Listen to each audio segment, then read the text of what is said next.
Santa baby, just leave some milk and cookies out here for you. Ho ho ho ho ho ho ho. What's this? A present? Oh, there's a tag. It says, to Gigi, enjoy the gift that keeps on giving. Love your secret Santa. Oh, that's so cute. I wonder who left this here. It feels like a Blu-ray. Wait, there's another note. What does this one say, Secret Santa San? The program you are about to hear contains strong language and adult themes, so listener discretion is advised. Okay, so nothing out of my usual lifestyle. This present also contains spoilers for any anime series, so please be warned if there's one you have yet to finish, especially our feature presentation. Well, that's vague. And finally, the thoughts and opinions in this episode are those of the individual participants and do not represent Dub Talk as a whole. Legal jargon. Awesome. Well, screw it. I'm just gonna unwrap this. Early Christmas. I know Kusabi, huh? I wonder what that means. I'm just gonna pop it into my laptop and push play and... Oh my. What is... Oh my god. Oh my god. Oh my god. What is... Oh, sweet baby Jesus. It's a Christmas miracle. I don't even know what's going on. Who am I? What am I? Oh my god. Oh my god.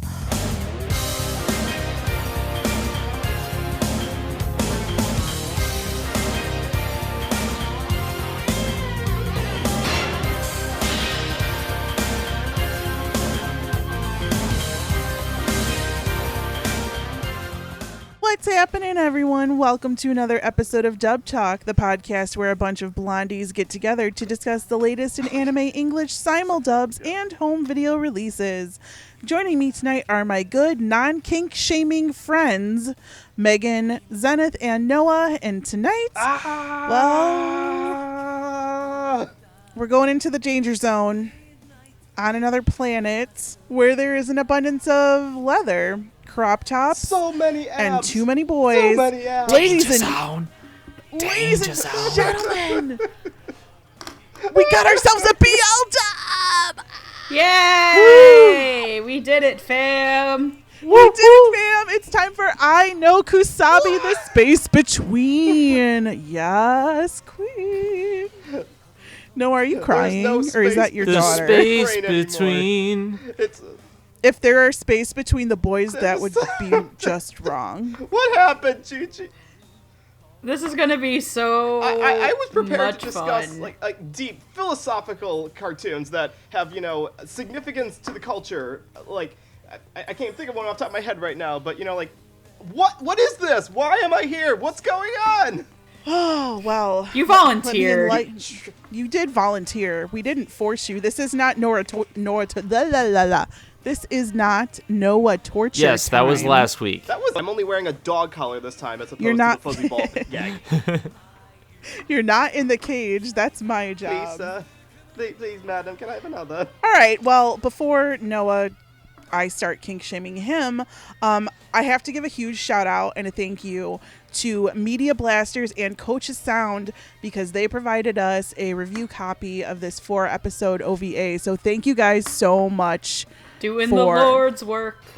Yes, for doing the Lord's work, for giving us the BL dub that we have prayed for. It's the a prettiest Christmas boys miracle. I have seen in my entire career as an anime viewer.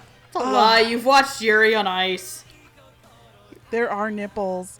So Media Blasters actually heard we wanted to do an episode on this anime, and they reached out to the podcast. So thank you from the bottom of my boy-loving heart. Again, you guys are awesome.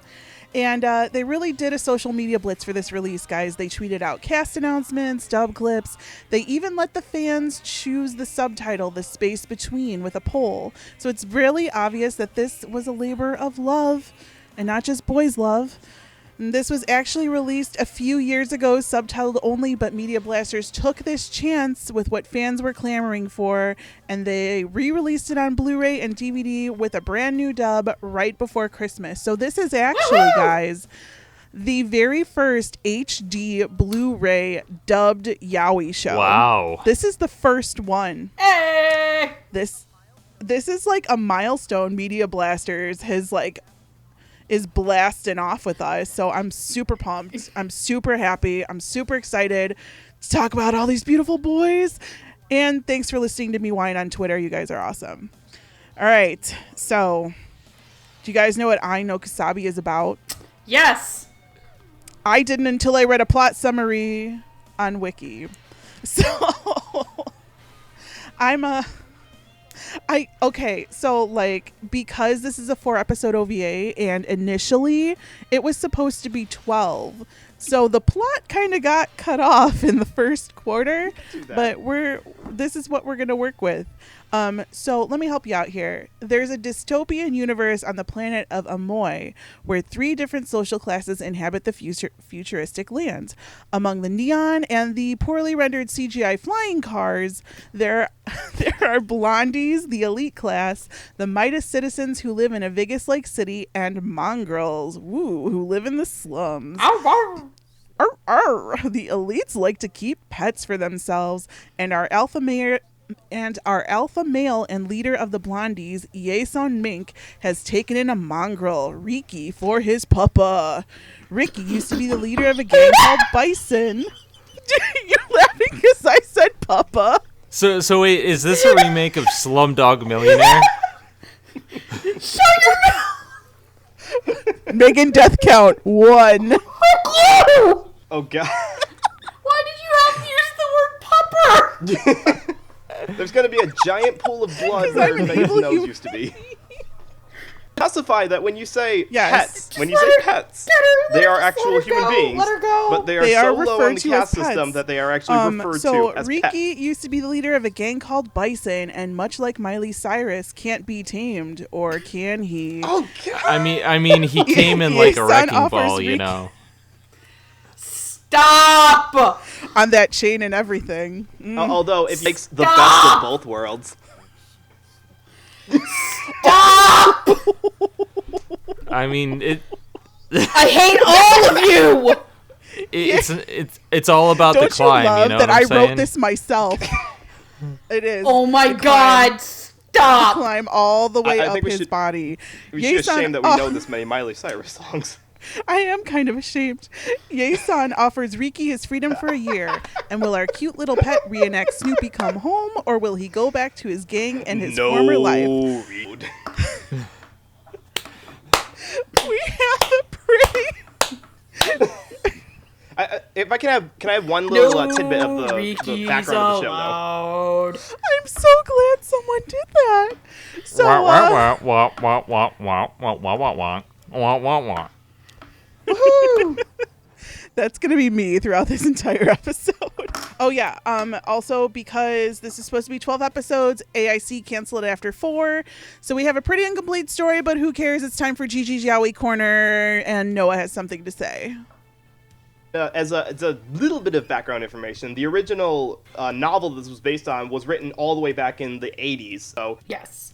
So it was acceptable in the 80s. This was also a remake from a 2-episode OVA from the 90s.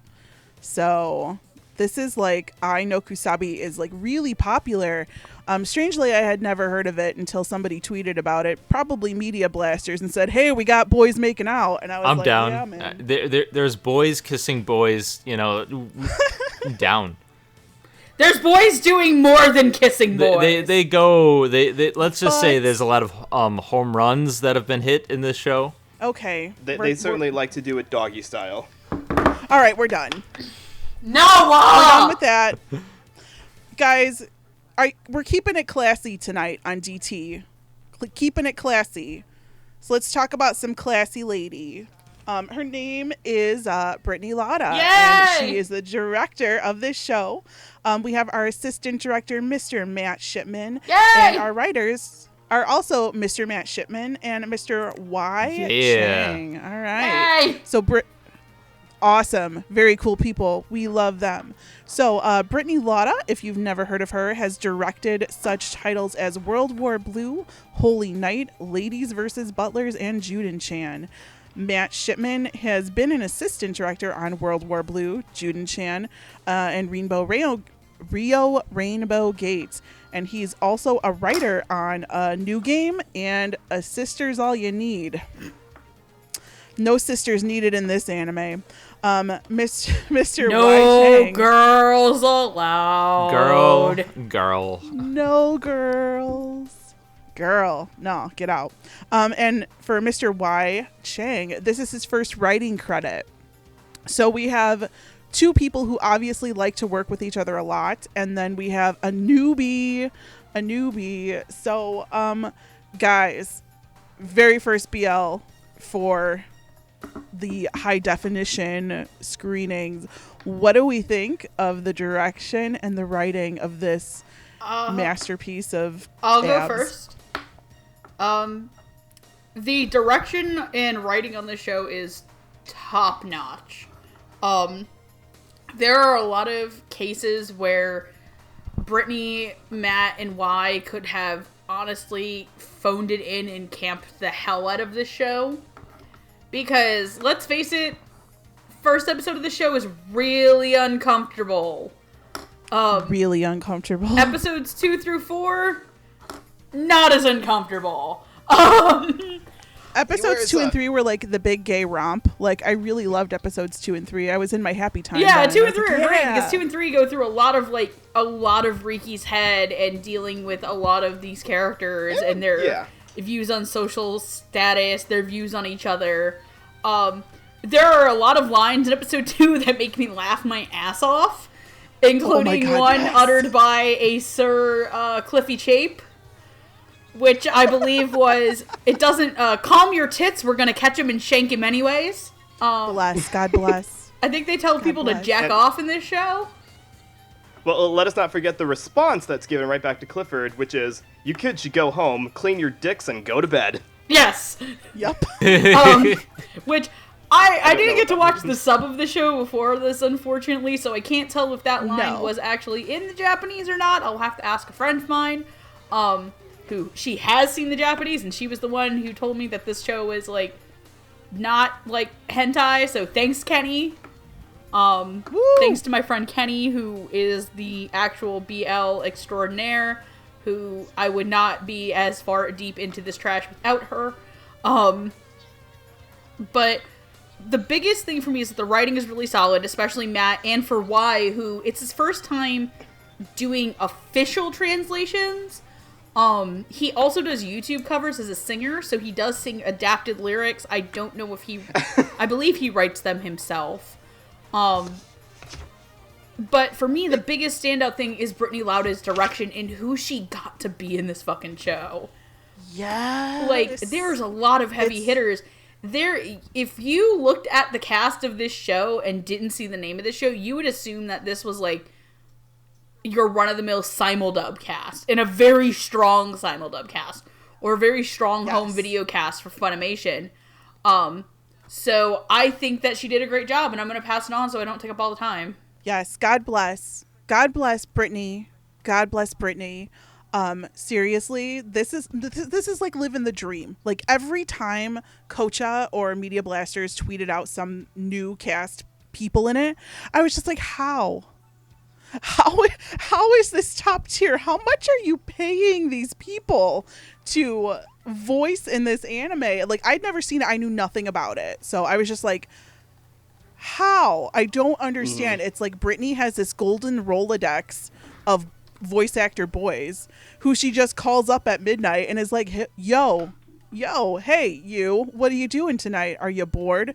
You want to come get in the booth and lick some nipples? I'm just like, so amazing. Like, the casting for this was outrageous, and it covers almost coast to coast. I guess if you count Matt Shipman as New York still, I don't know if you would. But it definitely at least covers West Coast to Texas, which is more than a lot of other dubs. Thank you thank you for doing this. I don't know how it came about, like if Media Blasters contacted anyone or that if this is a passion project. However it is, just thank you. And I would like to point this out that the more racy bits are pretty classy. So you kept it classy. It could have been the big H, but it's not. So bravo. As for the writing, this shit is so camp. It is so trash. Like the dialogue in this is the best, especially when it focuses on the mongrels, like in episodes 2 and 3. I found it hard to understand the story, but I think that's because, and I read this somewhere, that when the anime was first produced, they made it with fans in mind who already knew the story. And so for somebody coming in, I had zero idea what was going on. And I still had zero idea what was going on until I went to Wikipedia. Yeah. And read the plot summary. And I was like, okay, well, but I think that's mostly the anime's fault. I loved all the fighting. I loved all the cursing. I loved all the little buzzwords that were thrown in there, like beta. And God, this is so trash. And I say it in a great way, shoujo trashy campy, the best way. I loved the dialogue in this, especially, when it came from the Bison gang. Like, those were my favorites. So, all right, I'm good. I'm good. Are you good? Is it good for you? It's mostly pretty good, Oh, okay. Okay, good. Yeah, this is I'm gonna actually slightly disagree on some of the word choices. Like, I know you said that you laughed when they referred to some of the characters as they're all a bunch of betas, and I never quite liked when that word gets dropped in a modern dub, because I don't know if it has been used in a dub before the Tumblr days, but ever since Tumblr came around, it's always used to denote connotate a negative stereotype of like someone who doesn't want to be a leader. So that felt more I suppose adaptive than I would have liked, but I'm not gonna say it didn't my personal preference. Zenith, what do you think about it? I really was pleasantly surprised by this. I was taken aback a bit at the first episode because it's something that I'm not really used to, but then again, I am all about the gay, so I thought, I thought it was highly enjoyable, but I think what really makes it is the writing and the direction. Like, this could have just been something like Code Realize, where I really didn't care about the story, but I actually cared about all of these characters. I cared about the story quite a bit. I thought it was intelligent. I thought a lot of the stuff they did with class structures and caste systems was very relevant, especially in today's day and age. I mean, granted, we don't have pets in the same sense, but a lot of the caste system is kind of parallel to our own in a lot of ways. But I think the writing is what really sells a lot of it. The dialogue between a lot of these characters feels so natural. And here's the thing. I have problem with sometimes in a lot of simuldubs when they use slang or like they try to modernize it. That's not what they did here, and I think that's the key point. The thing that I like most about this, rather than, say something like the Danganronpa, the animation dub, where this doesn't date itself. It has people talking naturally like they would to others, like, go home and clean your dick. That's something that, people might say. I could see... Especially in the 80s. I could see somebody say that, and if they're snarky enough, but it doesn't have like a slang connotation to it, and I think that's what really sells it to me. Everything's very befitting of the class structure of the people that are saying these things, and I fell for these characters. I thought the script was great, but the voice acting, oh my god, the voice acting, I was taken aback because this is pretty much perfection. Like, oh my god, like, you got some of the best voice actors I have ever heard to do something like this, and honestly, this is one of the best dubs I've ever heard. It's a very good dub acting wise, I think, casting wise. Mm-hmm. I will say the one thing that I'm a little confused and concerned with is that there are like 3 or 4 scenes, I think like one in every episode, where somebody does the narration and like other characters are doing stuff around it and their lips move, and I was like, wait, is that guy talking? No, it can't be that guy talking. Is it that guy talking? I have a feeling this is more of a Japanese thing though, but just be warned, it's not that guy talking. Noah, do you have anything else to add? I do like how it's not there's a lot of exposition because, like you said, they probably wrote this with the expectation that people are fans of the source material, so they already have like some background knowledge about what's going on. But I like how they differentiated who does the exposition or the narration pieces, so that it like keeps it fresh. It's not like every narration piece or every exposition scene has to be like the head computer or like one particular character who only exists to dump exposition. The head computer was terrifying. What? Okay, sorry, I didn't mean to interrupt, but there's a scene where there's this part where Yason goes up and talks to a computer, and it's the most terrifying CGI thing I've Oh my ever god, seen. the Jupiter computer? Between that and the flying car? No, it's worse than the flying car. Yeah, the Jupiter system was terrifying! I mean, this was clearly written in a time period where people thought computers were going to like become sentient and take over existence, which is kind of what happens in the show. And I'm really glad they kept that in, because like you guys said, this is really a campy production, so I'm kind of glad that it's a terrifying CGI monster. That CGI was terrifying, I like it. I don't like it, but I enjoy that they kept that part in. I Know Kusabi wouldn't be I Know Kusabi without that horrible CGI flying car. Like, you might as well call it the show about boys making out and flying cars, and I'd totally be down. And better CGI change than handshakers. Well, that's not really a hard bar to cross.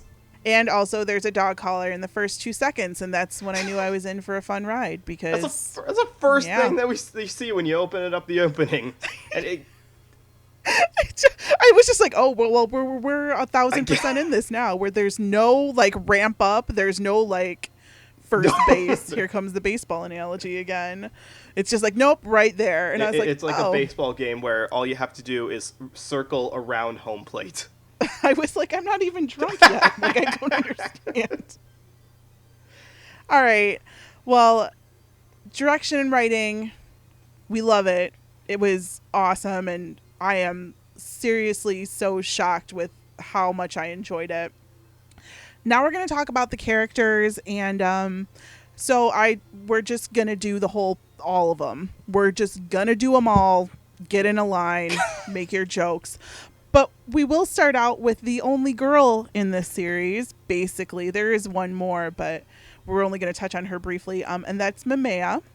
And we're also going to talk about Daryl. Daryl is the furniture of Yason. Well, he is. That's what they call him. They call him furniture. And furniture are apparently all castrated. Well, I don't know if you've seen the show, if you've seen Rick and Morty or not, but there's like an episode where they like go to a parallel dimension where people are actually furniture, and the furniture are the cell phones, and the cell phones are pizza, and the pizza are people. That's all I can think about when they're referring to the female characters as furniture. No, not the female character. This was a boy. Daryl was a boy. They kind of the furniture pets and furniture as connotating terms. Furniture is a grown-up pet. Like, furniture has graduated from petdom, so they still work for all the Blondies, but they don't work for, they don't work hard for the money, so you better treat her right. After my Labrador stops being a puppy, I of course turn it into an Ottoman. There you go. So, I mean, you saw Beauty and the Beast, right? I mean, what was the dog in that movie? Oh my god. It's a tale as old as time. Song as old as rhyme. So, anyways. Daryl is played by Y. Chang, one of our lovely writers. And Mimea is played by Elizabeth Maxwell. Top tier. All right. So, Mr. Y. Chang, he doesn't really have any named credits. He does some voices in World War Blue and Ladies vs. Butlers. But Elizabeth Maxwell, you may know her as Bishamon from Noragami. My waifu. Midnight from My Hero Academia, and Emir from Attack on Titan, aka Step on Me, Elizabeth Maxwell. Hey, I saw her first. All right, you can have her because you called dibs. So, Megan, would you like to talk about our newcomer piece of furniture and your wife? Elizabeth Maxwell is not my wife, just Ymir and Bishamon are. Okay. Anyway, I thought they were both really good. It's kind of a shame because Elizabeth Maxwell only shows up for like 2 scenes. One of them being boned by Riki. And then the other one is to call him a bitch because he used her to get back at someone. On a hologram of all things. Yeah, like he doesn't even do it to her face. He breaks up with her over the phone. What a jerk. Oh my god, I hate this boy. But no, I thought she was really great. I thought she really conveyed a lot of Mimea's emotions about this situation because Mimea's life kind of sucks. She's basically being used to make babies. This is not the America I want. This isn't even America. This is... Shut your mouth. Wrong hemisphere. Wrong planet. This is not the future I wanted. This is not the cybernetic future we were promised. I was promised a future where where 80% of the world had quirks and there was a hero academy. Bring me to that future. But I really thought that she conveyed a lot of Mimea's feelings, and I wish that the character showed up more so that we could see how she felt more about Riki, because she, again, and that's the thing about the show being suddenly cut from 12 episodes to 4, Daryl, however, I also wanted a lot more of him, because I felt like he clearly was in love with Riki after taking care of him for the last 3 years of the show, and I really thought Y did a good job of playing this very stoic, yet clearly, like, I'm going out like a badass, but I can't show very many emotions because I live in a society that's programmed me not to have them anymore.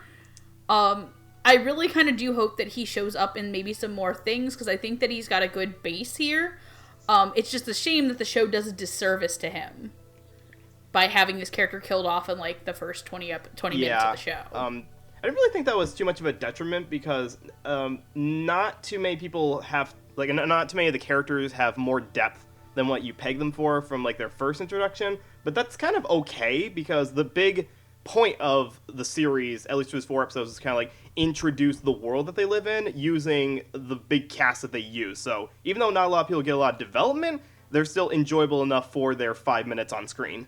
What did you think about the voices, though? Let's see. For Wai Chang, it was okay. I'm going to agree with Megan that I do hope he does more because it's nice to hear voice actors in the anime community who have a good bass voice, because a lot of the ones that seem to get more attention are the Justin Briners or the Alejandro Sabs, like the ones who have more of a tenor voice. So it's always nice to hear ones who have a distinct lower voice to them. So I do hope that we hear more of him. And we could have used a little more Elizabeth Maxwell, but I don't know if the target demographic wanted too many Y chromosomes in X chromosomes. I'm sorry, X chromosomes in the show. There we go. No, we don't want girls in our BL shows. There's only one line, I think, where they make a mention about how the main character, you don't see him around many girls, if you know what I mean, or something like that. So I'm not quite sure what her purpose in the beginning of the show was, aside from just to kind of highlight how terrible the living conditions are. It's like, it's supposed to be a paradise universe if you don't mind being treated like a subhuman. Zenith, what did you think? I mean, they don't really have too many lines. I think they delivered them fine. Again, I think this dub is really great. They just didn't have too much presence because one of them is killed off after the end of the episode, and the other one doesn't appear after the first episode because she's partnered with someone. So, I mean, it's kind of a give and take kind of thing.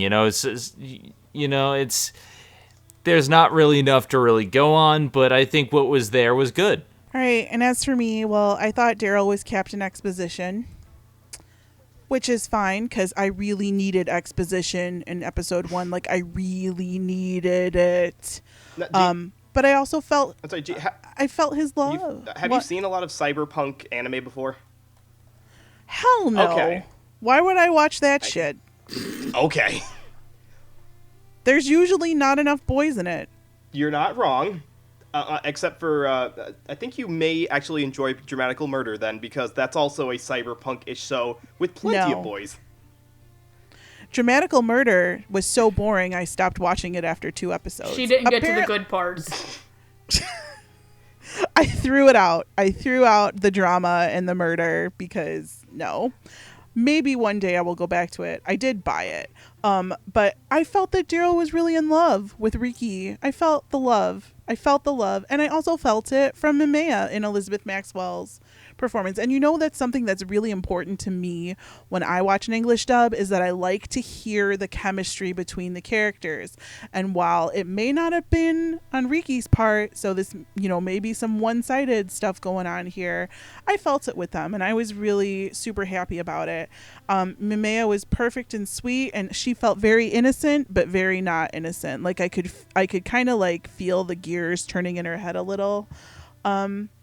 And as for Daryl, I thought the character and the voice was kind of like a little bit out there, but I also feel that it has to be because, I mean, he's furniture and then he kicks rocks in the bucket. So then he did. Then he died. I was texting Megan and she's like, Daryl. And I'm like, wait for it. And then he died. So, spoiler. All right. After talking about those two, we're going to do a really big group. Boys and girls. You want to reword that a little bit? No, that's exactly the way how I want to word it. So we're going to talk about all of the Blondies minus 2. Now, I'm grouping them all together because for the most part, really, they're only in one scene, but I felt it relevant to at least mention their names here. Also, I can't tell them apart physically, so the only way I could tell them apart was because I know these actors' voices. So we have Gideon, who is played by Marcus Stimmick. Yay! Is he still our drunk Uncle Marcus? I never hear us talking about him anymore. He still is, even though he's not in as many shows. Okay, so we have drunk Uncle Marcus. We have Orphe, who is played by John Swayze. We have Aisha, who's played by Melly Grant, Gilbert, who's played by Keith Silverstein, Hubert, who's played by P.M. Seymour, and Marcus, who is played by Lucas Schuneman. Now, I'm guessing about those last two because I couldn't really see their boothies very well. I literally, in order to figure out who these characters were, some of them I had to like look at the pictures that were posted because they did a really smart thing. They posted on Twitter pictures of the voice actors with the character they played on the screen behind them. So I was like, thank you. Thank you, God. That helped a lot. So really quickly, Marcus Stimmick has played Mitsutada, aka Eye Patch Boy, and Token Rambu Hanamaru, Godai in Nanbaka, and Kaneda in Cheer Boys. John Swayze has played Zuroku in Allison Zuroku, Undertaker in the Black Butler franchise, and Kumatetsu in The Boy and the Beast. Melly Grant has not done a lot of stuff, but she played T-Fight in World War Blue, Yanagita in Holy Night, and Risa in Rio Rainbow Gate. Keith Silverstein. Pause. Oh, no, now I realized who that is. Played Speedwagon in JoJo's, Professor Tomoe in Sailor Moon Crystal, and my husbando Hisoka. Oh, God. From Hunter x Hunter 2011. Sorry, I need a second. I had to do it. And then PM Seymour has not been in a lot of stuff. I did find him in Yandere Simulator and this wonderful thing that no one told me about that is like a fan-made cartoon called Hunky Pop. And then Lucas Schuneman has been in Gangsta Prince of Stride and Shimonetta. He does not have any named characters. So this large group of people, like I said, basically it's one scene in episode 1. All of the Blondies are sitting around a boardroom table. They all look pretty much the same, and I can only differentiate them because I was like, oh shit, there's Hisoka. Yes, please put your words of sexy wisdom down onto me. I was like, oh shit, there's Uncle Marcus. Oh no, there's John Swayze. Like, I hear them. They're all plotting the punishment. They're all mad at Riki. They're all mad at Riki. They're all mad at Daryl. They're all kind of mad at Yason. I hope I'm saying that right. I'm not really positive. Well, I think you're right, Ie-san. Yason. I know there's like a Y sound in there somewhere. because I was watching the show and I didn't look up the names of the characters yet, but from how they sounded it, I just wrote it as Yesa with a Y. Yason! Yeah. Yason! Okay, question. Has anybody here ever heard of a game called Heavy Rain? No. Zen, I'm surprised you haven't. I've heard of it. Yes. Zen. Yason! Jason! Ricky! Jason! No. Yason! Jason! That's every time we say that, I keep thinking of the fucking Heavy Rain video. Jason! Oh my god. I beat that game to death, so yeah. Sean! Jason! Oh, God. So we don't have to talk about these a whole lot, but I do want to give a special shout out to Melly Grant, who plays Aisha. I can't tell if Aisha is supposed to be a boy or a girl because I thought that all of the Blondies were supposed to be boys. But her voice is very interesting. Like it's got like this really weird, cool gravel in there, kind of like she smokes like 3 packs a day. I don't know if she does. I don't know who she is. She was the only one who. But whatever. Yeah, she was the only one I could who stood out amongst the 5 that you listed there. Like even though each of them had their own voice, I wrote down that Iesha's voice was a worm tongue sounding voice. Because that was the only way I could tell it apart. Was like, okay, it's the one who sounds like you said, it's like smoking a lot, and it's probably plotting to take over the world in the background. Exactly. Like she's totally gonna make it rain with all the mongrels and all the Midas people. I don't want to say the word stunt casting, but I just did, and it was brilliant. Because it kept me interested in a scene that was basically just a bunch of the same looking character talking around a table. Because I was like, oh, you, I know you. You're amazing, you know? And I was just so blown away by it.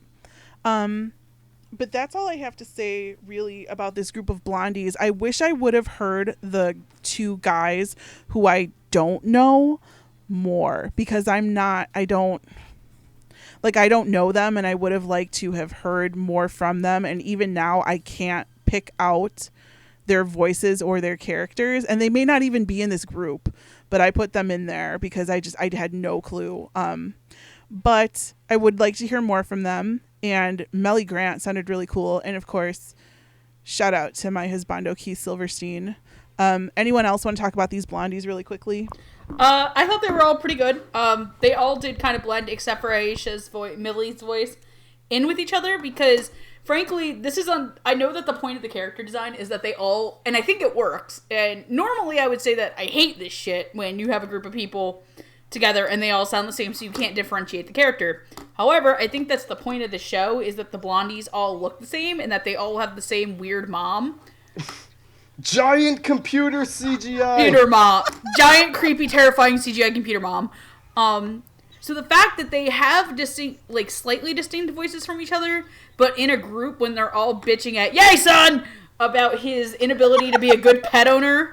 Damn it, Yason, your dog beat up our security team again. Or, damn it, Yason, your dog tried to bone the other dog. I think it works. There's obviously one Blondie besides Yason that does stand out to me, and I'm not going to say who they are. I really like the choice of cast that they used for them. Like I said again, when you see these names, you would all assume that this is a simuldub for a lot of them, or this is, hey, a big project.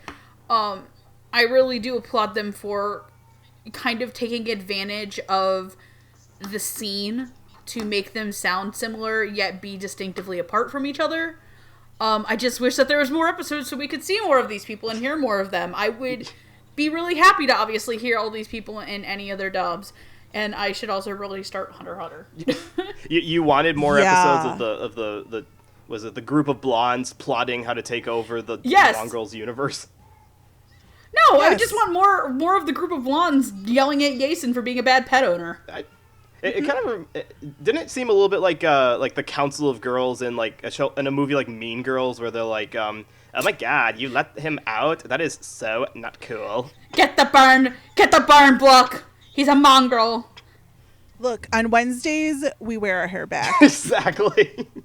I mean, there is a point to them not only looking alike but sounding alike too, and that they kind of hint at they're all genetically engineered to be bred to be like what people consider like superior gene beings who rule over the entire universe.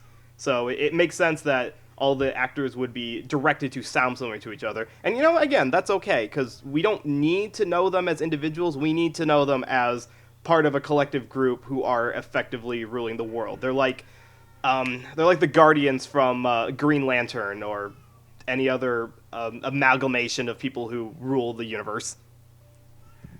And aside from Isha's voice actress, who I do think it was supposed to be a boy, just because, again, our target demographic doesn't want any X chromosomes in this series, so I'm going to assume that she was supposed to be a boy.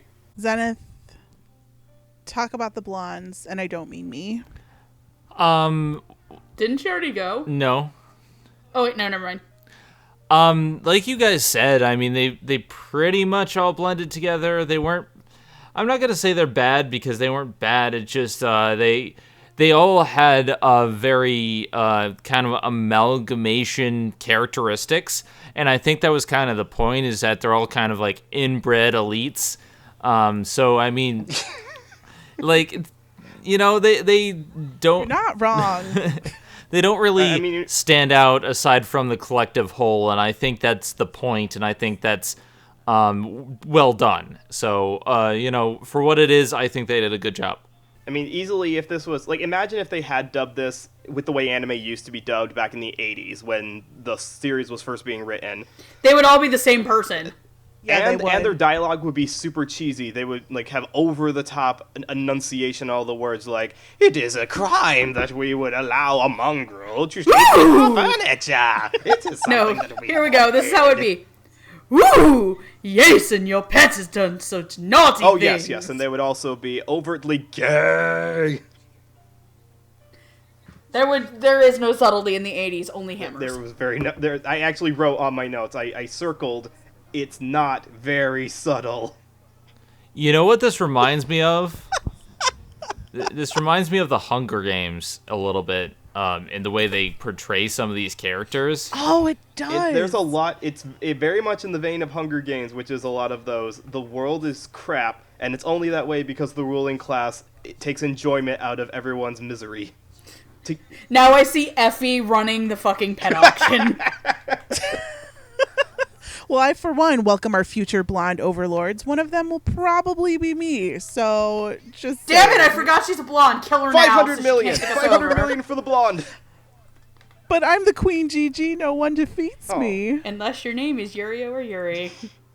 Bye. All right, let's move on. So we're going to go from the very, very top, the top of the case system here, down to the very, very bottom. So in the slums, there are gangs. And there's a gang called the Jeeks. And in that gang, we have two people we're going to talk about, the leader and the lackey, who are so important they don't even get real names. But their actors have some. So our Jeek leader is played by our good friend Clifford Chapin. Shake him! Again, Brittany's powers are like omnipresent. Brittany Lauda, actual goddess. Our lackey is played by Jordan Cruz. Clifford Chapin is a friend of Dub Talk. Fight me, nerd! He plays Bakugo in My Hero Academia, Tasku in Gamers, and my favorite, Dirty Cloak Boy in Token Renbu Hanamaru. Say his name. I don't know what it is. Back it up. You don't know what it is either. It's Not just off Dirty the top Cloak of my Boy. head. Yaman Bagiri? Yeah, yeah, I think it's... Wow, I pulled that out of my ass. It actually is Yaman Bagiri. 2 cookies for Gigi on that one. Wow. And Jordan Cruz still has his head. He only has one named character, and it's Aurora in Anime Guitarist. We're not doing an episode on it, so I can say it. But I like that show. I would just like to give a huge shout out to Jordan Cruz for playing a villain in the original Ninja Turtles cartoon and putting him straight into this anime. Bruh. God. I was fucking on the floor laughing so goddamn hard. I was like, when did Michelangelo become this? Another staple. So of the So 80s. great. Let's make this quick. They were great. They had some of the best campy dialogue in the show. I lost my mind hearing Clifford Chafin talk about stabbing the worst character in the show. Honestly, I wish he had succeeded with that character that he tried to shank. Moving on. Also, Jordan Dash Cruz, good job being a random lackey to Bakugo and his shanking endeavors. This is definitely grown-up Bakugo. Like, when his powers run out, you can just see him trolling the streets like the leader of the pack. Like, trying to make his fireballs come out and then failing profusely, so he has to beat up little children in alleys. Welcome to your future, Bakugo. I don't think that's It's Get very... trash. that's not the direction that All Might wanted this to go in. Well, All Might's not here right now. We're in a dystopian BL universe, and what I say goes. Apparently. Well, okay, in that case, yes, please, Master. May I have one more, please? You can. Just tell me what you think about these two characters, and then you can have as many as you want. Goody. They came in at a really good time because I liked that the transition from episode 1's in the Golden City setting to the slums was met well, because having the gang characters come up and essentially, like, okay, this is how dangerous the slums are. We need actors who can portray the scumminess of it all. Like, there's no law enforcement. Everyone's out to get each other. This is like the Akira world reflecting of how teens formed gangs and went out and beat the crap out of each other back when the manga was written. Clifford, and he did it really well. It was just as skeevy as it needed to be for a guy who decided to name his gang the Jeeks. Is okay. Is that it? I'm sorry, but when I Jeek. okay, thank you, because when I first heard it without like any on-screen text, I thought, okay, he's either distorting the word geeks or that's supposed to be a terrible ethnic slur, and I don't feel comfortable about that. So I'm glad it's neither of those, actually. Oh, Jesus. So yeah, I have no qualms. They both did good. I'm sorry you got the crap beat out of you guys so easily. That was a beautiful fight scene. Blood and teeth everywhere. That was like one of the best scenes in the whole anime was this scene right here. It's so weird because I know AIC doesn't have like a definitive style or anything. Like I know like one show I know off the top of my head they've done is Place to Place or Achikochi, which is a super sweet, cute 4-coma series. So to see that they did this instead was like the polar opposite. Zenith, you got anything to say about this rival gang? They only appear very briefly. They were fun. I liked seeing their asses handed to them. They seemed the voice actors seemed to enjoy being like little shits. Like you said, Bakugo is a very apt representation of this character, and I think they did a good job bringing out how much shitlord was present in that. With that said, I did really enjoy them getting the shit kicked out of them. Especially like the retorts that the main character makes to them. Like, I'm just like, you're really gonna challenge this guy? He's clearly gonna fuck you up. But okay, but yeah, they did a great job. Oh, Riki, kicking ass, and he would be taking names if they had any.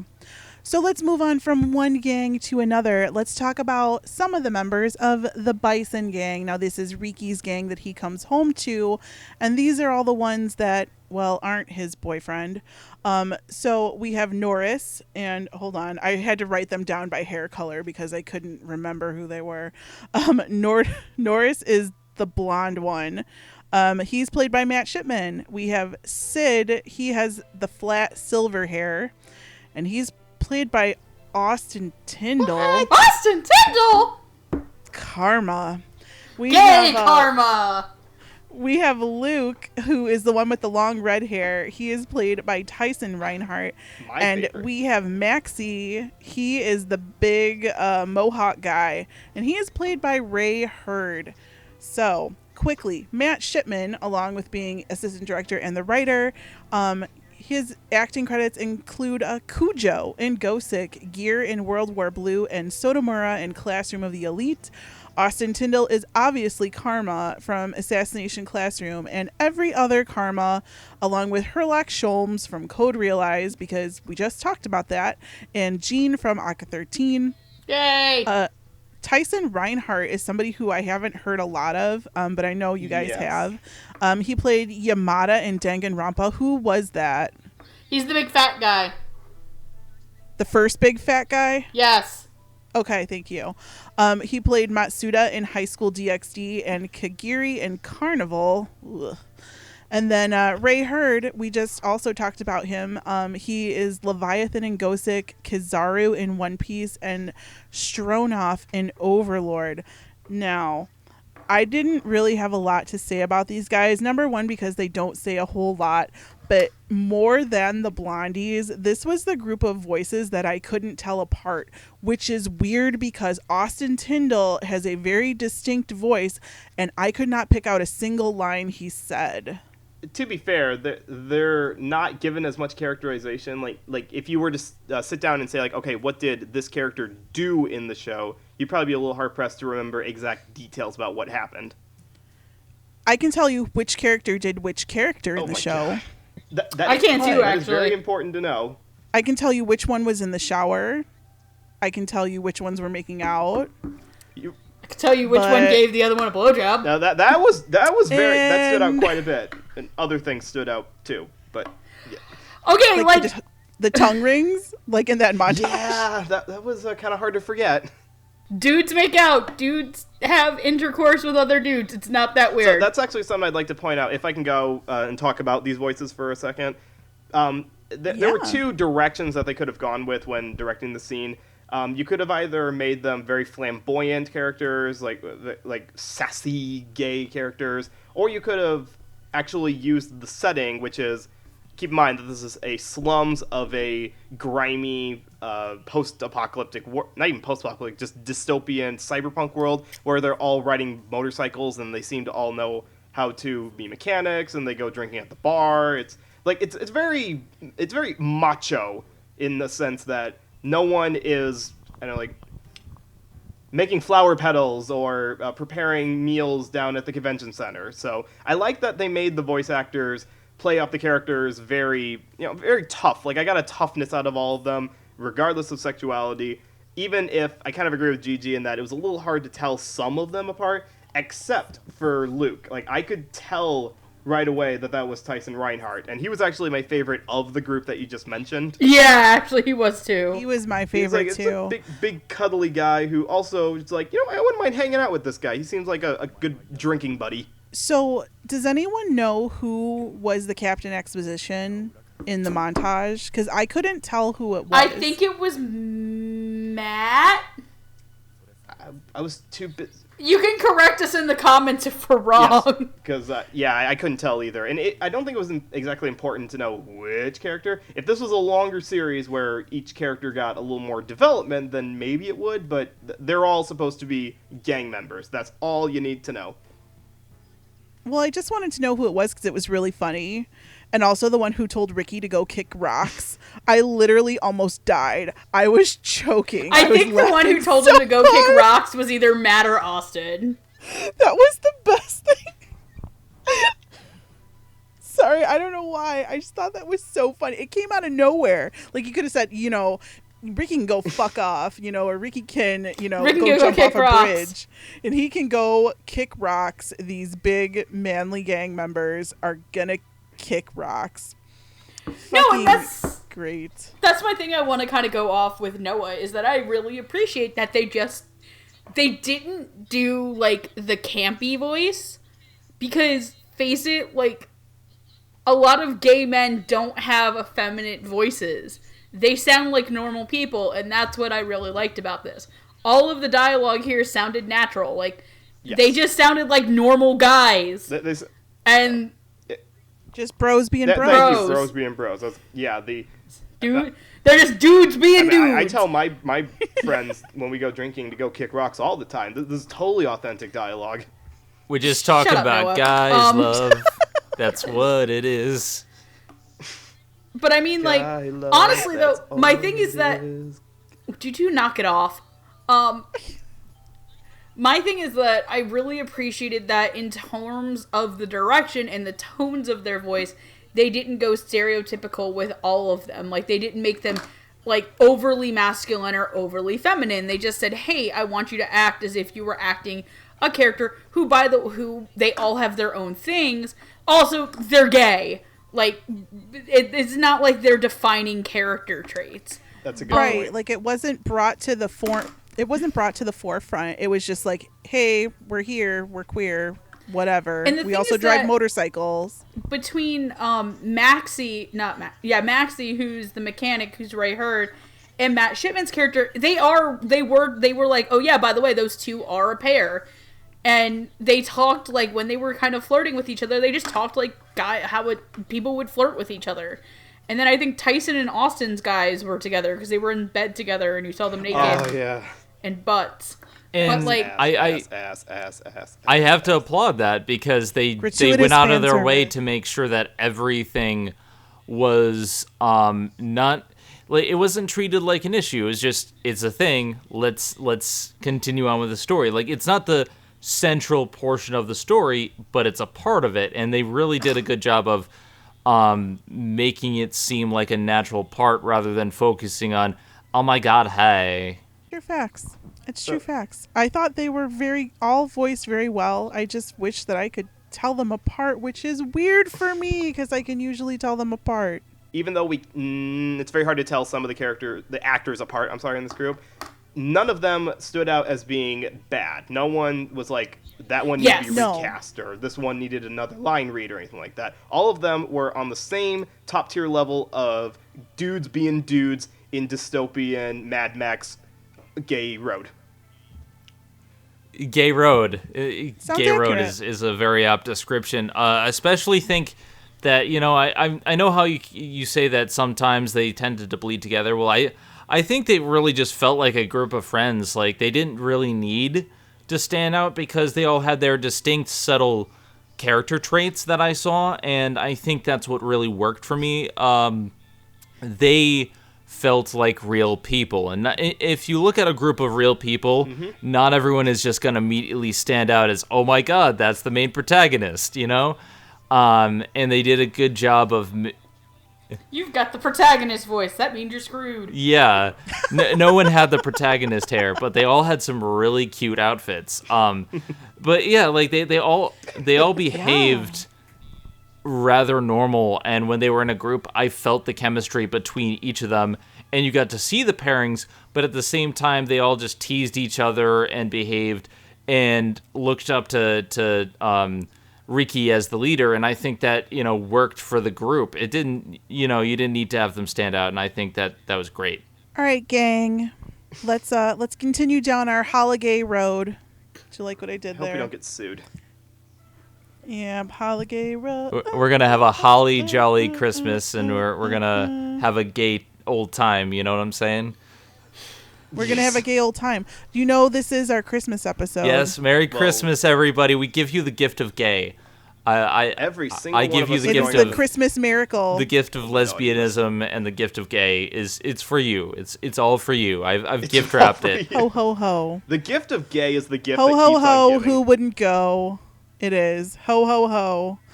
All right. Speaking of, well, these guys aren't really Santa. hoes, so I'm I guess sorry, I can't Santa. say that. I don't know how I got roped into this. Please help me. Santa. You volunteered. Don't let Santa know that. He did volunteer, guys. He did volunteer. All right. I have no transition like Andrew for this. So we're going to talk about Katze, who is the red-headed actual piece of furniture. Yason's piece of furniture. And we're going to talk about Raoul, who is the only blondie that gets to be by himself. I don't like Raoul. He's an ass. So Katze is played by Michael A. Zekis, and Raoul is played by Chuck Huber. Michael A. Zekis, I have not heard in many things, but he oddly really looks like his character. It's weird. But he has played Cliff in Holy Night. That's his only named role. And then he also has parts in Ladies vs. Butlers and Rio Rainbow Gate. So this is a friend. And then we have Chuck Huber, who I know best from Sir Vamp. Oh, God. Because he played Kuro. He also played Emperor Pilaf in Dragon Ball and Shao motherfucking Tucker. There we go. There you go. If Servamp was the only thing you knew him from, then I'd be like, we need to marathon a few more series with you. Gigi. He's also the devil in Bakano, among a bunch of other things. Chuck Huber is a legend. Chuck Huber's been around for a while, gee. Chuck Huber has been around the block.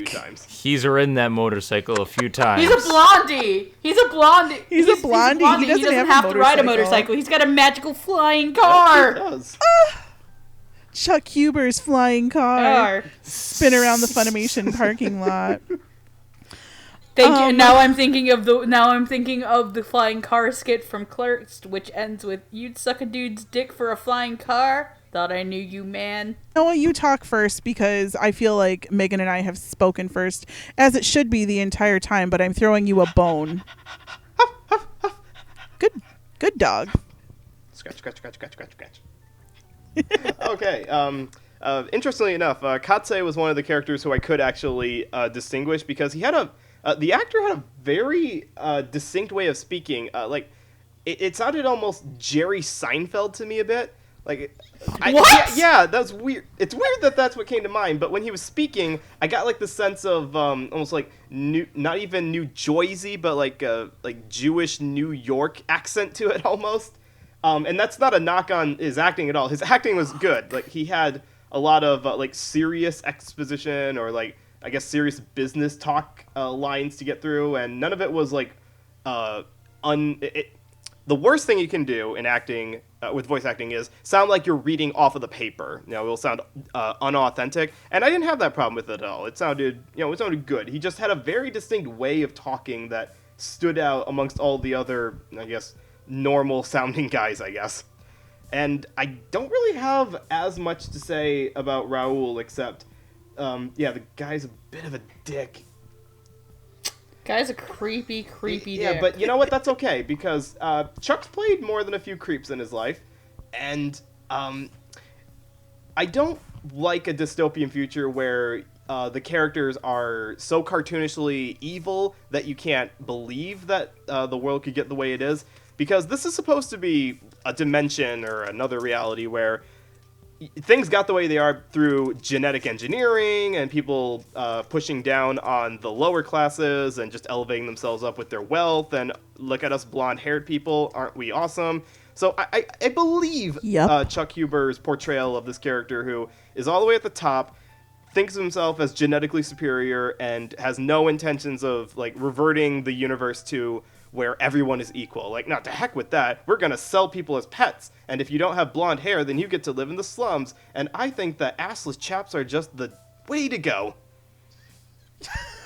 Whatever they made the characters wear, the mongrel or pet characters wear in Shangri-La. Is that what it's called? Okay. Crop tops. Very tight crop tops. God bless them. I think the place was called Midas, by the way, like the Midas touch. Haha, get it? Because everything you touch turns to gold. I think it was actually Eos, is the way that... Yeah, no, it's Eos, but the city was Midas. They also... Yeah, okay. Yes. There's a couple names for it. They compare it to Shangri-La. Eos, because it sounds like Eros, guys. Oh, I love that Yuri on Ice joke you just made. That show wouldn't come out for another 30 years. Speaking of coming out... So damn this episode. Did the rest of us talk about these people? No, we're still going. Oh, go ahead, Zen. I think Chuck Huber did a fantastic job as always. I immediately recognized the voice. I'm like, oh my god, that's Chuck Huber, and he's awesome as usual. The other person I didn't recognize as much, but I think did a great job. Not as standout, but then again, it's not as well known. Still, Chuck Huber, you know. I don't think Chuck Huber can do anything wrong at this point. Like, he's seriously voiced some of my favorite characters in dubs, and I don't think that's going to change anytime soon. I think that... Oh, God, what the hell's the red one's name again? Katze. I really liked Katze. I really wish that Katze showed up more. He was really interesting. I really wish the show would have continued on, because I really wanted to see what Katze was going to do to... worst boy Kyrie. Exactly. Yes. I think. But then the show got cut off. And I think his voice had such intrigue to it. Like, he really reminded me a lot of Brandon Potter. Mm-hmm. That's a good voice to aspire to. Like a character that Brandon Potter would play in a lot of other shows. And then, what the fuck is Chuck's character's name? Gideon or something? Raoul. That's way off. Whatever. Raoul the breeder man who makes creepy pets to be. Here comes Raoul. Friendly pet breeder Raoul. The breeder man. Here Friendly comes Raoul, the breeder man. Who lives in Shangri-La. Now that we're talking about Raoul. it, I do want to go off something you said about God, I can't remember his name. Red-haired dude. Katze. Yeah, Katze. like, I think the biggest problem with a lot of the stuff we're saying is we only have 4 episodes, and it was supposed to be so much more, and Katze, like, he has such intrigue, but he's not in a lot of this. A lot of it is focused on Riki, and so it's just like, you're jogging my memory of, oh yeah, there was intrigue there, it's just... there's not enough presence in the show to really justify me saying, oh my god, that's a standout performance, you know? Well, and here's what we can take from this. The Japanese company will be the one who decides if any more of this gets produced ever, which... So fucking buy this show so we get more. Because I wonder what the hell happens. It has happened where a show that's 5 years old gets a continuation many years later. Kino's Journey. Just look at Kino's Journey, look at Trigun, look at... I was going to say Evangelion, but that's been in production for like 20 years now, so I don't know if that counts. But yeah, it is possible. Ava doesn't count. But Media Blasters did say, depending on how well this performs, if they'll go back and try to get the 90s OVAs. Good, because then we can know what happens. Which actually has a complete story. Like, there may only be 2, but the story ends. So... depending on how well this does, maybe they'll dub more BL. We're all fucking hoping. But back to Raoul the breeder man. I think that Yes. Chuck really got his like evilness across because he's probably about the closest thing to a villain the show has next to, depending on how you view Jason. We'll get to the actual villain. Yeah, Jason, depending on how you view him. But I thought he played the really creepy guy who takes pleasure in breeding and subjecting people very well. I forgot he did that. Yeah, he's talking about how Jason needs a new pet and that he's got this brand new line of seraphim types coming, which means they have wings. Because seraphs are a type of angel. Oh, that's what that meant. Okay. Thank you for clarifying that. Yes, seraphs are a type of angel in the Bible, so seraphim means angelic. We did not discuss that in my Sunday school. So Raoul, like, I think that him and Jason are supposed to be friends. Like, I don't think he's the bad guy. Like, although he does bad things, but all of the elite people are just, looking out for their blonde brethren. He kind of feels like Captain Exposition, but I will say that this performance, I heard more life from Chuck Huber than I ever have recently, which is very cool. Like, because, hi, I'm trash, so I know him best as Kuro, who is a lazy sack of shit. And I heard him like I could hear the smile in his voice when he was talking about his projects. His projects, yes, thank you. So that was really cool. As for Katze, like, I'm very interested in this actor because from the way he looks, and he fucking looks like Katze. Like, go on the Twitter and check out or look at his headshot right. He fucking looks like him. I'm curious to see or to hear what his real voice sounds like because I almost thought this sounded forced. And I don't mean that in a bad way because he is furniture. So if he's Mr. Furniture Business, he all business furniture. He's like got a hard back and shit. Nobody wants to sit on him. I don't think he was exactly furniture. I think he was just in charge of the furniture. He may have been the boss furniture. He was the elite furniture. He was the The super elite furniture. The super furniture. Super furniture. Da, da, da, da. He has a cape on the back. I am it's the really furniture cool. man. I almost the felt... furniture man with many talents. I can get you. Please don't break any more than we already have. No more breaking. I almost felt he kind of reminded me of a butler. So I got like mad Sebastian from Black Butler vibes from him. Maybe that was the hair too. But I just like the whole time I was like, is this like sort of a Sebastian impression without the accent? Like I was very confused. So I'd really like to hear more from this actor just so I can like hear kind of what his range is. Cause I'm not sure. Like, I'm not sure how to feel about Katze. Like, I liked it. It was very pleasant to listen to. I wouldn't call him my daddy, but at the same time... that's somebody else's job. Yeah, just wait for that one. That one's coming. Bad choice of words, bad choice of words, bad choice of words. Yeah. Phrasing. I'm always phrasing Lana. So, but yeah, I kind of, like, I'm very intrigued. So I hope he gets more roles. And I don't know where he's based. So, Michael... hook a girl up and let us know how you do, because I don't know you. But Chuck Huber, they were both good. I really want to know what the choice, like how they, especially Michael, how he came up with the choices that he made in voicing this character. Jerry Seinfeld. All right.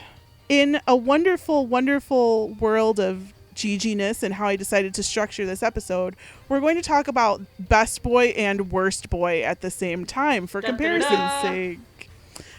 Really? So we're going to talk about Kyrie, who is an unequivocal worst boy.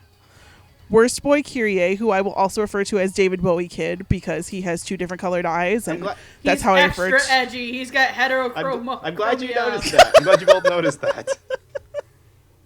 So David Bowie Kyrie, he is like the little mascot of the Bison gang after Riki left. He is. That's what he is. To him, said he's like our mascot character. He's more like a pain in the ass. Exactly. Basically. And then we're going to talk about best boy, best guy, who is clearly Riki's old boyfriend, but he is the best man in this entire anime. I don't care what any of you fuckers say. I love the little montage where they go grocery shopping, because you see guys holding like two oranges in both hands, and I'm just thinking to myself, man, I bet Riki would really like to squeeze those oranges. If you know what I mean. I'll go sit in my corner now. Yeah, Get can you out. go back to your corner and bark? Thanks. All right, so... Kyrie, in I am shocked by this, but not really shocked, is played by Bryson Bogus. And Guy is played by Rico Fajardo. I would also like to point out, before she says it about... Oh, no, wait. You have to list off his characters first. Never mind. Go ahead. Yep. Let me do it. So, Bryson, you know how we wanted to protect you after Diabolic Lovers Moorblood, where you played Ko? Our new hashtag is Unprotect Bryson, because you clearly know your way around the block and know what the fuck you're getting into. So he's played Ko in Dia 2. He's played Darling in Monster Musume. Boo! And Belle. Yep. And Belle in Danmachi. Is it wrong to pick up girls in a dungeon? The answer is always yes. Rico Fajardo plays one of my new husbandos, Munakata from Danganronpa 3. He plays Rappin' Rico, a.k.a. Mage, and Dance with Devils. Yo, yo. And Megan, headphones warning. Daryun! Oh, it just came out. He plays Big Gay Daryun. Okay. He looks like him too in this show! He is gay. I'm Gay-yoon. Gay-yoon. Oh God, Guy Gay-yoon, best boy. So, all right. So, okay, I have to preface this by saying that I guess I'm a little fucking shitlord, because I actually liked Kyrie. Yeah. Like, he was a little dickbag, and I wanted to hit him in the face in both of his differently colored eyes. But oh my god, like you just wanted to take him and smack him, and then put him in my pocket, Really? and then no, fix his hair. He can stay out in the cold. Fuck this kid. Oh, okay, Gigi, explain to the rest of us what is appealing about the little shitlord.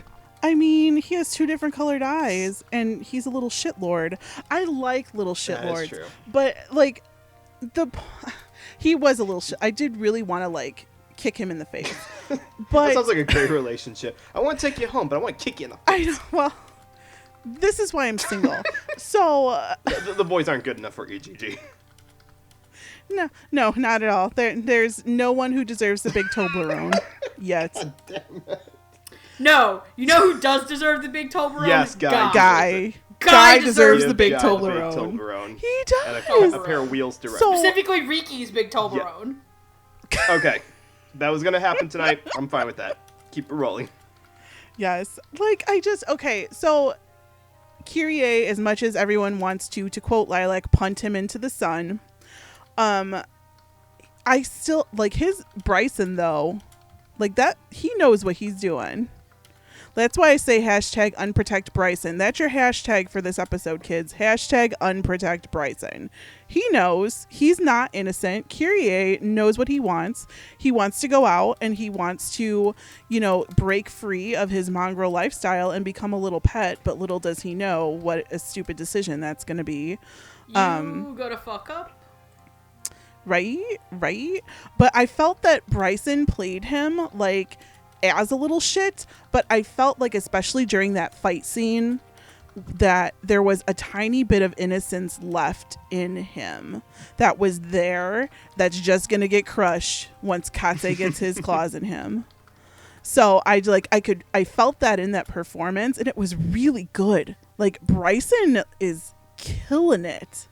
Yeah. Like, he's definitely killing it. And then Guy, the love of my life, oh my god, what can I not say about Guy other than he is fucking perfect. And Rico plays him so sincerely, and he's so sincere in his bromance. They're in love, let's be real. Or Guy at least was in love with Riki, and Riki, they were in love with each other. Yeah, but now that Riki's been missing for 3 years, you got to capture that back. And I felt he was so sincere about it. Like, he runs up to Riki and grabs him in that big old hug. And I was like, oh my god, adorable. This is the best thing I've ever seen in my life. This is what I've waited for the whole anime. This is so great. So Rico, he has such a smooth voice. I know, Megan, you really like him a lot. Oh yeah. And I think that because at first I didn't know who he was, and then I was really pissed off that he played mage when I thought somebody else was better suited towards playing mage. But I really like him as a voice actor now. I think he puts so much sincerity into the voices that he gives these characters that it really helps their whole personalities shine, and his personality shine through them also. So Guy was my best boy. Kyrie's obviously worst boy, but I'd still put him in my pocket for a little while. He would let you too. If you had the cash, he would be totally fine with that. That's weird and honestly, creepy. To piggyback off what Gigi said, Bryson plays Kyrie to the point where you believably want to punch this kid, and you would not feel bad about punching him in his face. To me, the scene that really stands out with him is when they're in the pet auction and you see him acting out, and you see him getting fixed onto Jason. Sorry, I will keep doing that. It's funny. Keep doing sorry, it. I keep doing that. It's just a thing.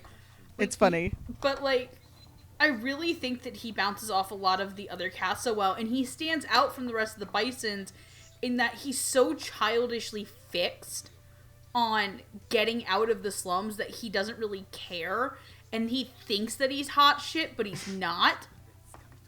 Mm-hmm. And then you compare him to Rico's Guy, who he is just this older guy who just wants his damn boyfriend back. but you also feel the hurt that he's going through because Riki is like pushing him away. And it's not the same guy he was kind of in love with these 3 years ago. And all he wants to do is make him feel better, but he can't. And I think that he played that so well. And my boyfriend's back and you're gonna be in trouble. Basically. Sorry, I had to do it. Basically. And I really agree with Gigi is that I've also, like, I think ever since I've really heard him, I've been on the Rico train. Because I think Rico Fajardo is a great actor. And honestly, as much as you may not like the show 100%, you should really watch Garo, Gigi, where he's the lead, because he's fantastic in that too, and he has a lot of those same qualities with how sincere he plays his lines. But I'm gonna pass Garo off. or Arslan? What? Garo or Arslan? Both. They're both really good. Honestly, I think both of these are perfect.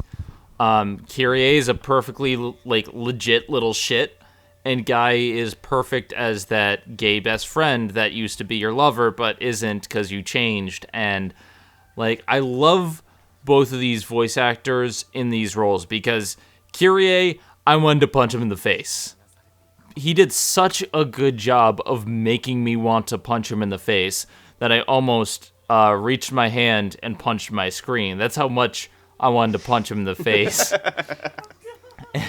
And God damn it, kid, I'm gonna slap your eye color back to normal. And Guy, I felt so sorry for because he doesn't know how to make things right, but Riki is just so traumatized by everything and he doesn't want to say what happened. And I kind of feel like Riki almost feels ashamed because he's back and he abandoned his crew and he didn't realize, and it's just there's a rift between them, but you can really sense that from Guy. He's trying so damn hard, and in everything he says and does, he's just trying to bring up old times and trying to make things right, but he can't, and brilliantly done. Rico, Bryson, you both did fantastic jobs, perfect in these roles rather. Just A+, you get a cookie, and you get a cookie. Everybody, but not my cookies. Those are my cookies. I still have to, bake more cookies. Christmas is coming, people. Yeah, I know. I'm expecting a box full of anime and I want the ones that look like coal. No. Those aren't cookies. Those are truffles. Are those Buckeyes? No, Buckeyes are peanut butter. Truffles are Oreos that you grind up and you add cream cheese. Oh my god, feed me an entire sheet of them. If you're a good friend, then you may get some for Christmas. If you're a good pet, you may get some for Christmas. Chain me up and put me on a leash. God.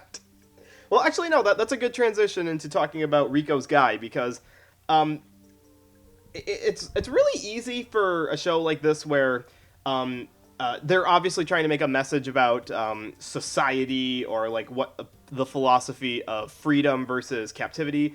So I was kind of worried that some of the characters would be as archetypal straw men for different philosophies. But Guy stands out as a good example of, no, he's not a philosophy, he's a human being. And Rico portrays that really well. It's a believable, natural voice that you could probably set this character in multiple settings and still enjoy his portrayal of it. It didn't have to be restricted to just this dystopian biker gang, whatever world this is. I'm running out of 80s movies to reference in this podcast. So, good on you, Rico. The Breakfast Club. That has nothing to do with that. They don't sit around in detention and talk about their feelings. Well, he's the Road Warrior then. No, they just should. I would watch that anime. He's totally the Road Warrior. Thank you. Yes, the Road Warrior. This is the Road Warrior 2012.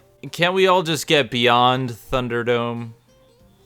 No, we have to. We have to remake it. You have to sparkle like Kyrie. Do I have? In order to get beyond the Thunderdome. That was my transition for you, Noah. So you better. Do I have to talk about this kid? All right. Yes. All right. Honestly, I love to hate this kid, and Bryson. He's got a slightly higher voice than the other characters, which definitely helps him sound younger. I don't know how old Bryson actually is, so I wouldn't be surprised if he actually is the same age as this character. I don't know how old he's supposed to be. I think Bryson is in college or just graduated college. So still, but yeah, again, still really young. Correct me if I'm wrong, Boo, because I know you know. Well, the thing that I like about it is that he's obviously supposed to be a philosophical contrast to Riki in showing, I want to sell my body. I have no qualms with escaping this lifestyle through any shameless means necessary. And I can't help but kind of admire that. Unfortunately, Bryson's portrayal of the character kind of makes me admire that youthful energy of someone who clearly thinks that they are, like you said, hot shit, knows what they want, has experienced no real hardships in life, which is kind of ironic considering the slums that they live in. Like, well, I guess when I say hardships, I mean like being taken advantage of by blondies who just want to shack you up and breed you with other pets. That's kind of like the crux of the contrast that comes in, and I'm glad that they got someone who played it not really, it wasn't campy and it wasn't melodramatic, but it was believably angsty, and I like that. I like the believable angst that we got out of this. Well, and I think as it should be too, because now that I'm thinking about it, Kyrie replaced, not as the leader, but replaced Riki in that gang. So now the big dog has come home to play. So what's he going to do now? You know, so there has to be some kind of like angst and some animosity between Kyrie and Riki. I mean, Riki obviously doesn't give a shit other than thinking he hates the dumb kid, but I can see why Kyrie would just want to do anything in his power to piss off Riki, because now that Riki's back, where's his place, you know? So now that you said that, I totally get it. We've come to the end of Holiday Road, you guys. We only have 2 characters left, and they are our main boys, our alpha, our beta, our sub, our dom, our Seme our and men Uke. of the hour. But there isn't, I don't think, I wouldn't call the it that. big spoon and the little personally. spoon. How about that? All right, we'll do that. And that would be Riki and Yason. All right. Here we go, kids. So Riki is played by Darren Mitchell, who has 0 credits to his name. Yason is played by, I don't know how this happened. Say it with me. Say it with me. Your Lord and Savior. Todd fucking Habercorn. Yes. Who I've now named, or Megan, I think, named him. Didn't you name him Todd Haberdom? Todd Haberdom. Habermobile. Mm-hmm. So Darren Mitchell's new. He has done nothing. I cannot say anything about Darren Mitchell. Todd Haberdom has played Natsu in Fairy Tail, Teru, which is the perverted cook guy in Danganronpa 3, and Jedi, a villain in Sailor Moon Crystal. All right, so I'm gonna pull up some text that I sent to Megan. Don't you whore, you whore! Just the ones that I sent. I will out myself. You can read some of them if they're not too bad. No, I'm just reading the ones that I sent you last night. Which I was watching episode 4, and what were you drinking? I was not drinking. Well, I'm trying to give you an out here as an excuse. There's no out. There was no box wine? There was no box wine. It was just me and my laptop. Okay. Help me. Episode 4 is murdering me. Why is Todd Habercorn hot? I can't. He's Todd fucking Habercorn. He should not be hot. Girl. Girl. I can't. Okay, so I have nothing against Todd Habercorn. I think he's a fantastic actor. But in the parts that he's played throughout his anime voiceover career, not once have I thought, wow, I wish my panties would drop for Todd Habercorn's character. And then we have this asshole, which is probably the reason, because I like asshole characters, but I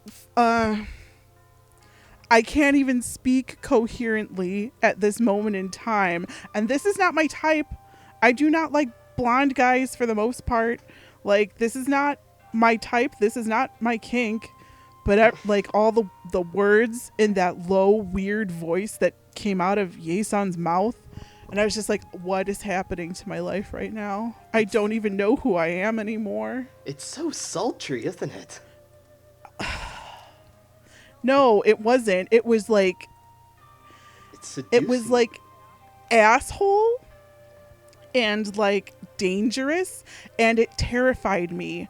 Like, remember when we were talking about diabolic lovers and you said aroused? That's exactly how I felt. Both horrified and aroused. Aroused, you might say. Yes. I was crying. I don't know. I still don't know what's happening to me right at this moment. And this is very strange for me because in any other universe, I would have gone the other way around and said, oh my God, Riki's voice is so sexy. He's such a little shit. And it's gravelly. And oh my God, he hates everyone. And I just want to hug him and give him a big Toblerone. I keep saying that like it's a thing, and it's not a thing. But I was stop trying to make it a thing. It's totally not going to be a thing. Listen, so stop trying to make fetch happen, Gigi. Stop trying to make fetch happen. Fetch is never going to happen. So, gosh. Look, we only wear pink on Wednesdays. Okay, so like, and also, I didn't even write down fucking notes for these boys, but Riki, oh my God, I can't. I literally can't. But why did I find Ye-san hotter than Riki? I clearly am just. I don't even know who I am anymore. It is weird because you've told us before that you like the bad boys, right? I do, but I mean, this guy is really bad. He's like go to jail bad, not like. Wait, Riki or Ye-san? Ye-san. Both. Okay, well, I'm saying they're both bad, but Riki is conventional bad boy. Leather jacket, ride the motorcycle. Yes, Ye-san and this is like be my daddy. Oh God, bad. Todd Habercom, be my daddy. I can't. Somebody else has to help me, other than the fact that Riki likes to whimper a lot, and I was particular parts of the dub. In certain instances, it was a nice contrast to normal shitlord Riki, who spits and wants to cut people's dicks off. So I need to shut your mouth. Yeah. Can somebody please fill this space? Thank you. Sure, I can. Phrasing. I thought they were both really great. I thought they were both really great. I thought Darren really portrayed a lot of Riki's pain really well. He was absolutely fantastic in all aspects of this dub. When he was angry, when he was in pain, when he had to make sexual moaning. I really give him a lot of credit for getting to bring so much out of this character, even though there were points where it was clearly taken apart because of the fact that the show was not completely completed. And then my only thing with Ye-san is that Todd did a really good job as Ye-san, and he made a lot of impact. But unfortunately, I thought Ye-san was going to be in the show more, and he wasn't. So I think that Todd did a really good job getting to deliver on the little bit of moment that he could, but that's more the Japanese fault, not Media Blasters or Todd's fault. Yeah. Can I just say that the last episode with Riki in the bar also fucking broke me? And then I was like, wait a minute, that's the fucking end? Are you fucking kidding me right now? Like, I was pissed. Go buy the novel. Read the rest of it. Give us more money. Yes, I was kind of like... Stop it. Oh, I get it.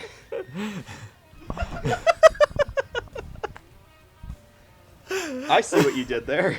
Oh God, we broke her again. Well, Zenith catches her breath because I made her breathless. Okay. Noah or Megan, do you have anything else you want to say about? No, I'm good. Go to Noah. Okay. All right. Yeah. I'll admit I didn't really look up the actors before I started watching the show, so I honestly thought that Ye-san's actor was British and was just trying to mask the British. Really? It didn't feel like the obvious kind of British where like you get Americans who like over-enunciate everything because they think they're British and they don't know how to actually do a British accent. But it was really sinister and it was really slimy portrayal, but it was the kind that you kind of expect from an 80s adaptation. It's not really... and I like it. I like that a lot because here's the thing. We kind of... I don't know about you guys, but I've been watching a lot of simulcasts for stuff that's coming out this season in Japan right now. And I like going back to watch stuff from a previous time period. In this case, it wasn't made in a previous time period, but it was adapted from something from a previous time period. So that return, I guess, to basics and how villains are portrayed, and that they're not sympathetic villains. They're not complex villains like we have nowadays. They're just flat out unappealing. They're evil. They're flat out evil characters. And that's kind of nice. It's kind of nice to have that unapologetically evil character, which I'm sure Todd has had no experience playing characters like this at all. So, for a first-time villain, he did a really good job. Wasn't he the bad guy in Rampo Kitan? I've not watched Rampo Kitan yet, even though I think he was. But this one knocks. If he were the bad guy in Rampo Kitan, which I think he was, this bad guy knocks the other one on his ass and off the building that he wanted to get everybody to jump off of. Yeah. And there's a tiny bit of believability or I guess humanization in the fact that if you come from, as you said, Zenith, a bunch of inbred super people, then you're probably not designed with a lot of empathy to begin with, so you kind of get where he's coming from. But honestly, this character just exists to be disliked, and you know what? Thank you, Todd, for making this character very disliked. In every line that I guess it just cranks Gigi's wheel. Didn't quite do it for me, but I can see where you're coming from. I don't think you're the market for this, though. Yeah, you're not the right market. Actually, do you want me to spoil some of the novel for you? I'm probably not going to read it, so sure, go for it. Okay. I heard, now don't quote me on this because I just read Wiki, that actually the two of them are supposed to fall in actual love. Oh. And then and that at the beginning, in the very first episode when Ye-san lets Riki go, mm-hmm. It's because that their relationship was progressing too much to the point where all the other elite guys were talking about it. Because that's bad, because you're only supposed to keep your pet for a certain period of time, and he kept his pet for way too long because he had gotten attached.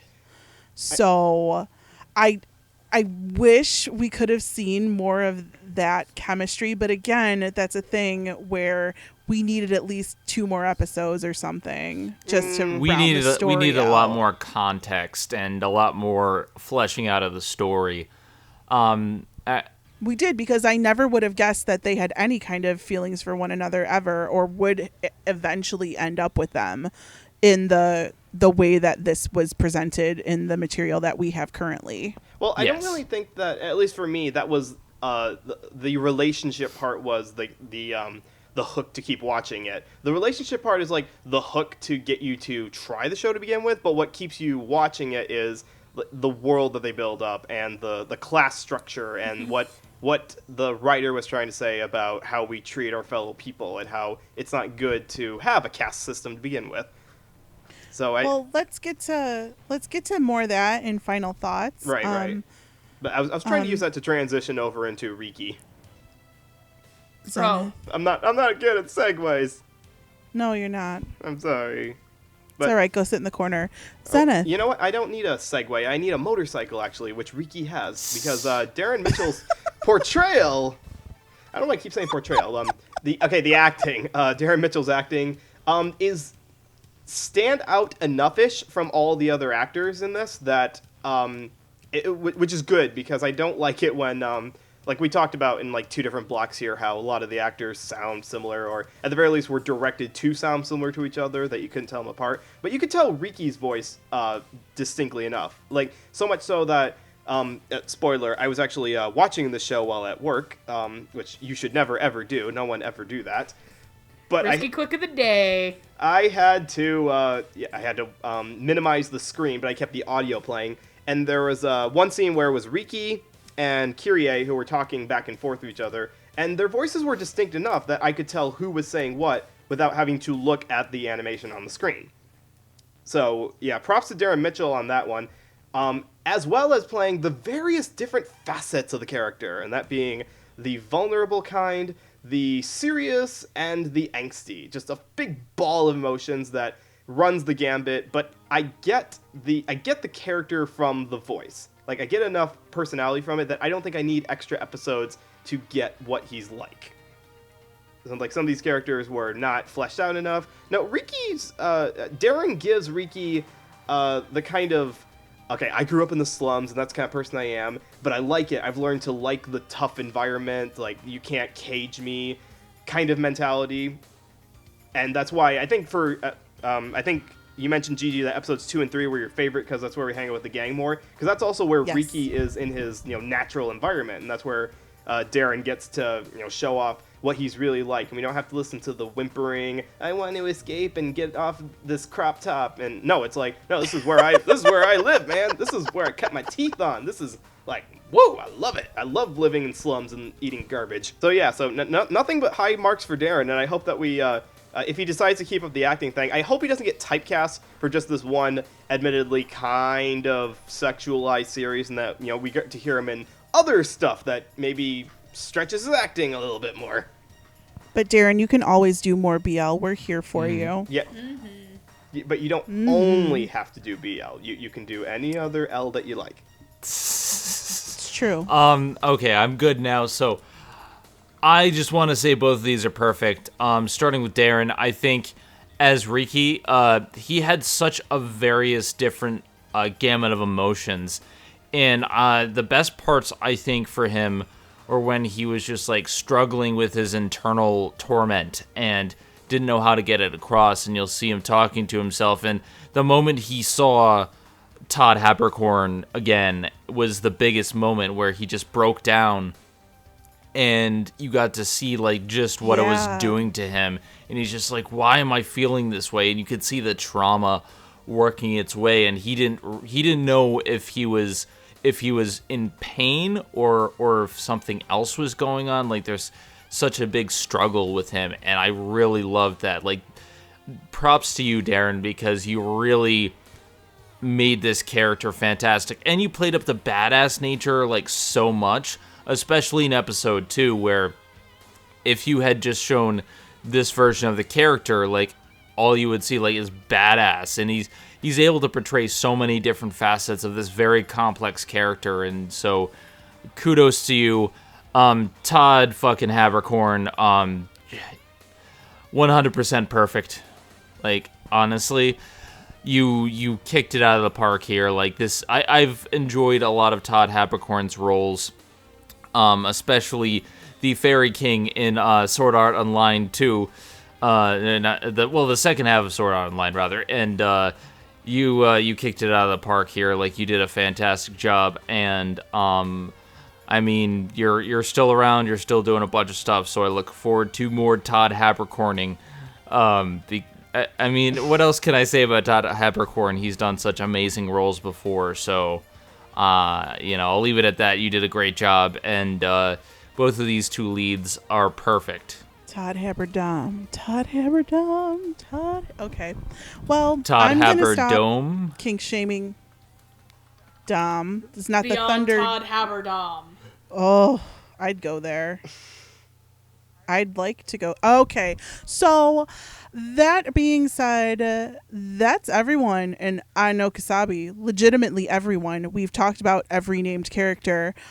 So, let's end with our final thoughts on this 4-episode OVA from Media Blasters. Would anyone like to be the sacrificial lamb and go first? Because I would like to go last. All right, Megune, take us home.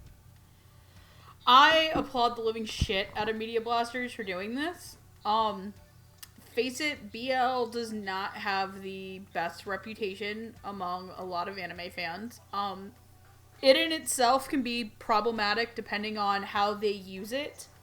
For the storyline, BL is still a type of fetish, so take that as you will. However, it's not something that's brought over and dubbed like fan service shows are. and I can say this because I've been on 2 of the bigger ones that we've done this year. This show is in no way worse than shit you're going to see on 7 Deadly Sins. No, 7 Mortal Sins. My apologies. I don't want to mess that up between them. This is no way worse than that in terms of fan service. Hell, it makes Monster Musume look worse, honestly, and that has full-on tits with nipples and vaginas and faces. They both start with someone being bound and suffocated in bed in the first shot. Honestly, yeah, and both involve Bryson Vegas. But I think that this is a really well-acted show. It's a really well-written show. I applaud the shit out of Brittany Lauda for being able to gather so many of these actors together to put this together for fans who really, really wanted this. I hope that the reception to this show encourages Media Blasters and other companies to take a risk with their BL shows, because for as many people as you see screaming about, ew, why are you dubbing yaoi and shit, because face it, even when shows are gay and they're not strictly yaoi, cough cough, people losing their goddamn mind over Yuri on Ice being popular, there are people who really want this. There are people who want to buy this stuff but maybe can't watch it because they can't watch subtitles, or they don't want to pay the price for a sub-only thing. I, as an anime viewer, have maybe 2 sub-only shows on my shelf.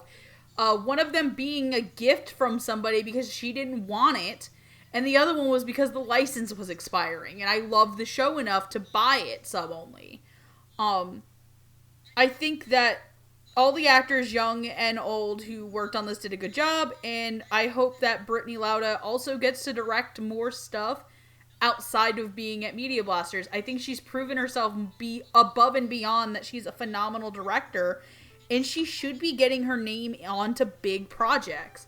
Like, I know she works at Funimation, and I can't really, like, actively go over to somebody at Funimation, whack them over the head, and say, hire fucking Brittany Lauda. But, I mean, well, you can, but they're going to throw you out the door. Yeah, and I'd like to come back there. But I would, honest to God, watch any show that she was put in charge as a director on. Even if it was, like, 7 Heavenly Virtues. I would sit and watch it because I think she's a competent director, and she's above competent. She's a freaking great director. And I'm not just saying that. She's gone above and beyond for this project. I liked the mic drop at the end. Can I go next? Yes. I was very pleasantly surprised by this because this is my second, I guess you could say maybe third BL show, because I don't know if you'd count Royal Tutors. We had a big talk about that during Royal.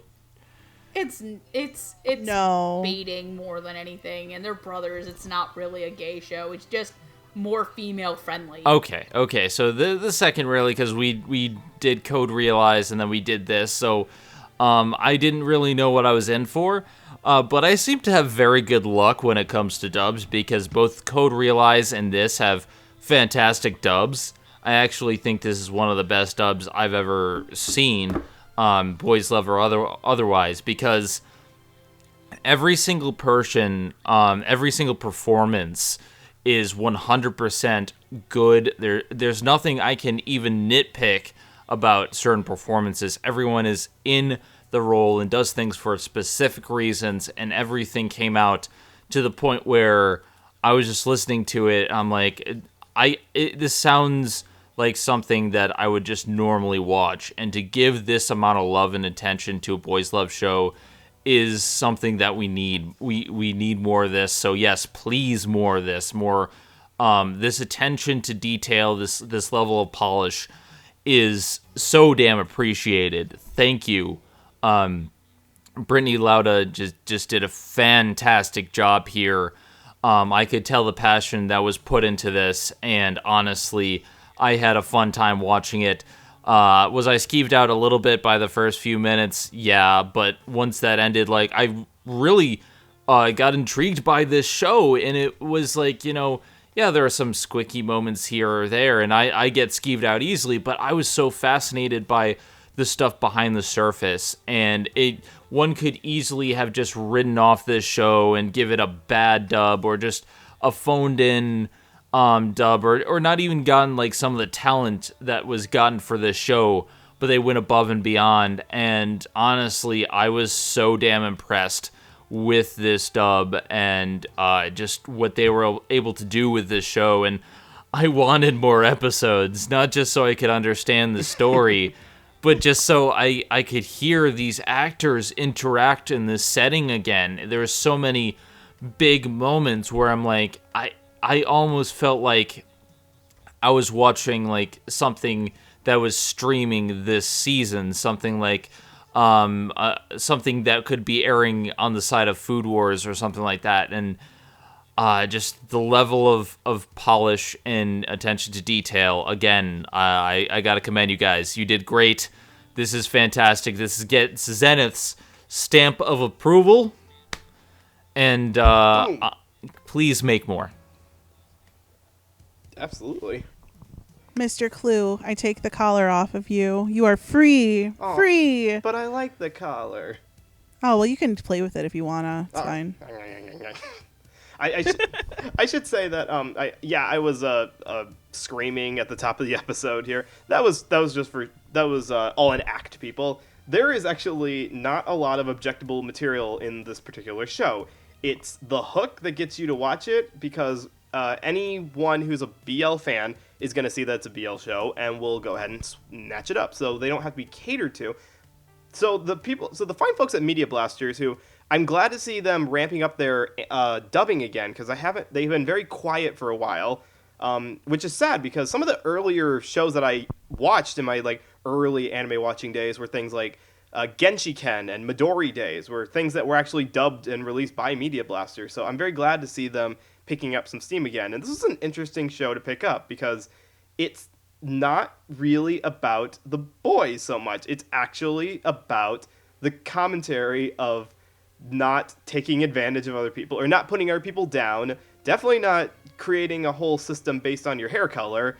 Like, come on, people, this is not Invader Zim. Let's not base things entirely on physical appearances. And that makes for a compelling enough series for an only 4-episode setting to it. So, given all that, I was honestly expecting them to give it a much more cheesy, campier kind of dub, and I'm really glad that we didn't get that. Probably because the kind of people who would look up newer releases like this are the kind of people who are like us, ones who are watching simuldubs and are expecting that quality of acting in new releases coming out. We've long passed the days of outsourcing the dubs to China, or having bad pronunciations, or just not taking it seriously. This is now a huge business that people expect to take seriously, or else they're not going to bother watching the shows at all. If I had any qualms with the dub, like with the acting or with the writing or anything, it would probably just be the fact that it felt like it took them a little bit of time to figure out how to pronounce Riki's name right. Because I swear, when they first started out, like in the first episode, they were pronouncing it like Ricky, like Ricky. But then, like, by about episode 2, they got where everyone was pronouncing it Riki properly. But that's, like, just early start of a dub. Like, that happens a lot with names. But other than that, nothing is insincere. Everything feels completely believable, like, within the dystopian setting that you have. Like, obviously, we're not going to have flying cars anytime soon. We're not going to have giant CGI computer Jupiter freak shows in, like, well, at least not in a couple of years.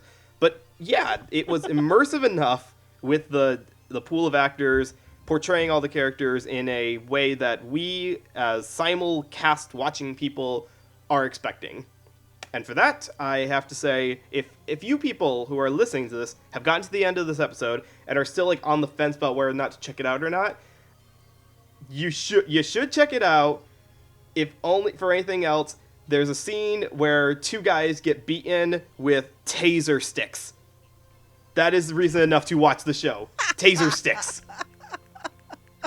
Don't tase me, bro! Don't tase me, bro. Freaking That's my pitch. Put that quote on the back of the box. There's taser sticks. They don't deserve that big Toblerone. No. I'm not even going to comment on that. So yeah, this was enjoyable to watch. I kind of wish that all four of us could have watched this as a group, though, because this is like movie night material. I really hope that one of us, like, I plan on buying this on DVD. I really swear to God we need to watch this together at Anime Fest. Absolutely. We will. We need to get Secret like, as a Santa. group. We need bought to it get for drunk, me. have some. No. Yes. No. Sober. No, Sober. well, everything. Okay, well, I'm just gonna say get drunk because we have fun when we get drunk together. Yes. We do. But we can have fun. Yeah. Yeah. I my ass at Street Fighter drunk. Hey, man. Not everyone can be the Chun-Li world champion. Just me.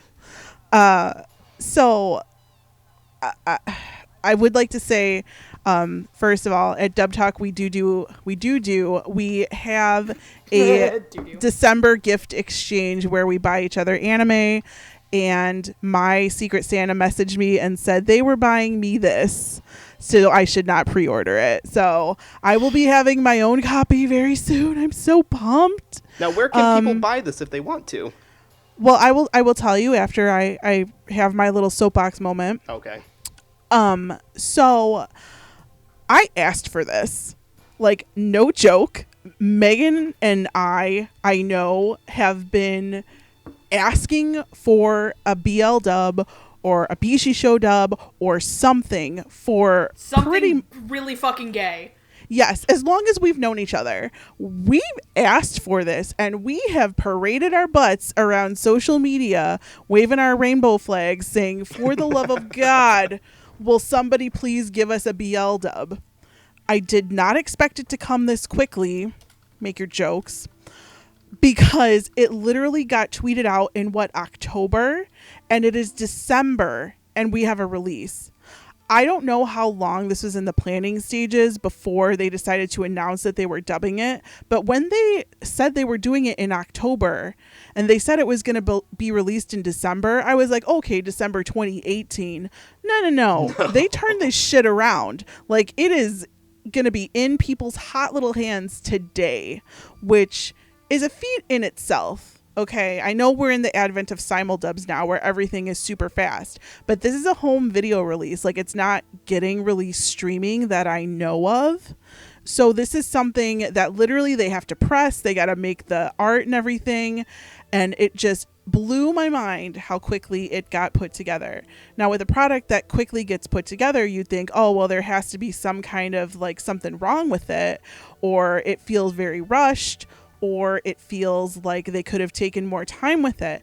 And no, absolutely not. Like, I am so happy that this is the product that we're getting because the dub is outstanding.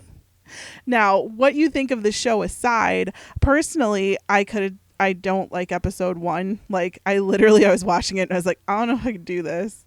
Like me, your girl Gigi was like, I don't know if I could do this. But then once it got to 2 and once it got to 3 and once I started to get along for the ride, I was like, okay, you can take me there. This is fine now. This is how I know Kusabi's going to be. And I am totally on board for this ride.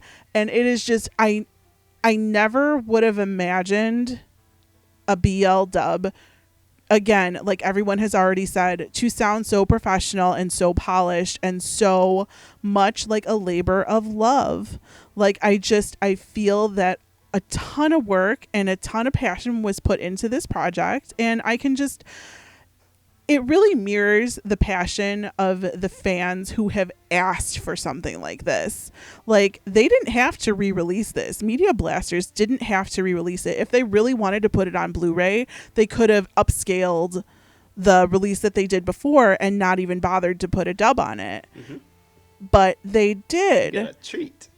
I get a treat. It's a Christmas miracle. So I'm just...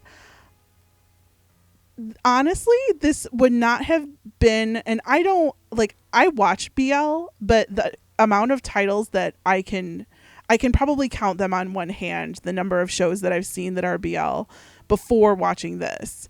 And it wouldn't have been my first choice here. Like, I like to ease into things slowly. I know you're all shocked by this, but like, I was like, okay, well, Funimation has Sekaiichi Hatsukoi. No, they're not going to dub that. Okay, whatever. Oh, they have The Betrayal Knows My Name. That's got vampires. No, they're not going to do that. But then we get this dystopian 4-episode OVA that comes out of nowhere with CGI flying cars and has a dude in a dog collar in the first 2 seconds. But hell hey, yeah. it just made you Hell want to watch yeah. it more. It did, because I literally turned it on for 2 seconds. I paused it and I wrote in the Dub Talk chat, there is a dog collar. Mm-hmm. And then I went right back to watching And it. then my only reaction was, hell yeah! Yeah. So it's just like, we have asked for this and we have clamored for this for so long. As someone who, you know, has gone on Twitter, has voted in the name polls, has retweeted, you know, all of the pictures and everything. And just the more and more cast that got announced, the more excited I got, because it just... The more and more cast that got announced, the more I asked, how the hell is this happening? I know, Brittany Lauda's Rolodex of Doom. Does anybody even use a Rolodex anymore? Like... I bet half the listeners don't even know what a Rolodex is. I know. Look it up. Go to Google and look up what a Rolodex is, and then look at your contact list on your iPhone, and you'll see it's exactly the same thing. But on paper, I have one where I work, so I have a Rolodex. Anyways, but it's fantastic. I can't say enough good things about it, and I'm happy that now is the time. That now is the time for this to happen. And like I said before, if you guys want to see more shows like this get dubs, you have to tell people and you have to speak with your wallets. So please buy it. So if you want to watch I Know Kusabi, The Space Between Yourselves, go to Right Stuff, Amazon. You can go to walmart.com Yeah! and buy this. You can go to Victor Nendo on Walmart, I learned. Really? Yes! Oh shit. So you can go there right now and you can buy it on DVD, or you could buy it on Blu-ray, which again is the first HD dubbed BL show anywhere. So you did it. We did it, fam. We did it. Yay. I'm so excited. We Yay. cracked through the Blu-ray ceiling. We did it. We did it. I'm so excited. So that is the only way I know how to watch it as of right now. Media Blasters shows sometimes get put up onto Hulu, but if between now and the time that this episode goes up, which by the way, this will also be our quickest turnaround episode ever. Oh, yes. Literally, it's going to go up in 7 days. And we all watched the show just like, I watched it today. I literally watched it this morning. Yeah. I watched it. I finished it yesterday. I watched it. So this is going to be our fastest turnaround podcast episode. I watched it today as I was just rendering a new video I had made. So yeah, it's been a busy day. Yeah. And this has been such a treat and such a joy. And again, thank you to Media Blasters and Coach of Sound for providing us with a copy so we could get this episode out to you the day that it goes on sale. So you guys are awesome, and everyone go out and buy it. Please, Yay. please Go out and buy it. It is definitely worth it. This release. It is so worth it. So worth it. It was good for you. It was good for me. It was good for everybody. It was good for everybody involved, just not Riki. We all came just the same. I don't know. I mean, He didn't say he didn't enjoy it. well, if you enjoy things like this podcast, you can totally follow us on a bunch of social media sites if you want to hear more from Dub Talk. You're listening right now on our YouTube page, youtube.com/dubtalk, where we have episodes every week about the latest and greatest in English dubs, twice a week for some of these. Not this week, I don't think, but next week I think there'll be 2. And also please consider voting for the fan vote in the 2017 W Awards, where you guys now have a little piece of the power and you can choose your best actress, best actor, and best dub of the year. So there are links all over the place for you to do that. Also feel free to follow us on social media. You can follow us on Twitter at dubtalkpodcast. You can follow us on Instagram, on Tumblr, and I think that's it because nobody bothers to update anything else besides Instagram and Twitter, basically. We should get on that.